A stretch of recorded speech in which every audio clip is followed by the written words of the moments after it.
Hello everyone, welcome to Adrika global. మీకు నాకు చాలా గ్యాప్ వచ్చింది. సారీ ఏమనుకోకండి.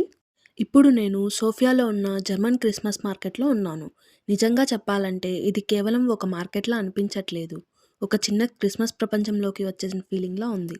మనం చుట్టూ చూసినట్లయితే చెక్కతో చేసిన చిన్న చిన్న స్టాల్స్ ఉన్నాయి. అన్ని లైట్స్తో చాలా అందంగా డెకరేట్ చేశారు. బ్యాక్గ్రౌండ్లో సాఫ్ట్గా క్రిస్మస్ మ్యూజిక్ వస్తూ ఉంటుంది. ఈ టైంలో ఇక్కడ వాక్ చేస్తుంటే చాలా హాయిగా రిలాక్స్గా ఉంటుందన్నమాట.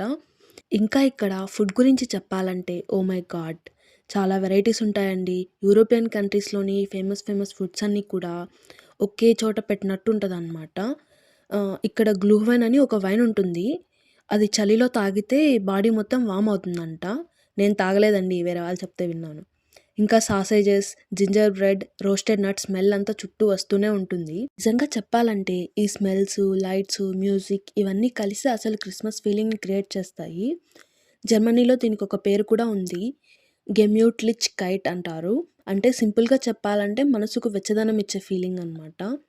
ఇక్కడ జనాలు ఎలా ఉన్నారంటే ఫ్యామిలీస్, ఫ్రెండ్స్, కపుల్స్ అందరూ నవ్వుతూ కలిసి టైం స్పెండ్ చేస్తూ, నవ్వుతూ, ఎంజాయ్ చేస్తూ కనిపిస్తుంటారు. మనకు కూడా వాళ్ళని చూస్తే కొన్నిసార్లు చాలా హ్యాపీ అనిపిస్తది. ఇక్కడ షాపింగ్ కంటే కూడా ఈ మూమెంట్‌ని ఎంజాయ్ చేయడం మెయిన్ అనమాట. జర్మనీలో ఉండే క్రిస్మస్ ట్రెడిషన్‌ని సోఫియాలో చూడడం చాలా హ్యాపీగా ఉంటది. ఇదొక స్పెషల్ ఫీలింగ్.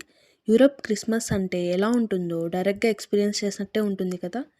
మీరు కూడా ఎప్పుడైనా క్రిస్మస్ టైంలో సోఫియాకి వస్తే ఈ జర్మన్ క్రిస్మస్ మార్కెట్‌ని అస్సలు మిస్ అవ్వకండి.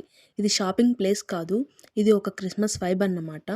ఇదే కాకుండా వెనకాల కచేరీలాగా మనం మ్యూజిక్ కాన్సర్ట్ లాగా కూడా ఉంటదనమాట. చిన్న చిన్న పిల్లలొచ్చేసి సాంగ్స్ పాడుతూ అలా కూడా ఎంజాయ్ చేస్తుంటారు.